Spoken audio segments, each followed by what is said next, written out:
Why is there a conception that women don't have rights in Muslim countries, and is there any truth to it? Well, look, I mean, let me tell you something, Pearlie, right?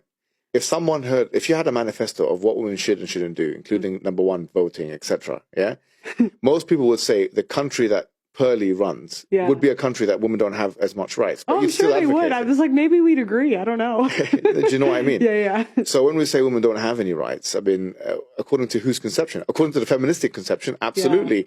They would not be happy with a lot of the norms and the traditions of the Muslim world. But we have to be very specific as to what we're asking about. Like if we're asking about women owning property, then surely in Islam, I mean, women were allowed to own property before they were allowed to in many parts of the West. That was always a thing that women can do. On the issue of voting, I mean, we don't have necessarily votes because democracy is a Western concept. But we had something called Pledge of Allegiance, and that was both men and women were allowed to do so, for example.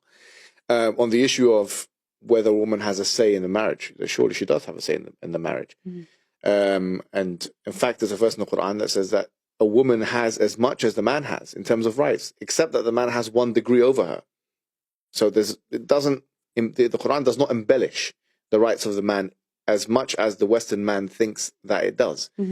Of course, there is such a thing as obedience, and of course, there's such a thing as gender roles. Of course, there's such a thing as polygamy in Islam, that man can marry multiple wives, and the polygyny, really. That what if she says no to it? What if he says, I want wife number 2, and she says no? Look, like, no one can force anyone to do anything they don't want to do, especially if she had put that as a stipulation in the contract for marriage. Then he can't do it? If she, according to one view, another view says that he can still do it because it's his God-given right.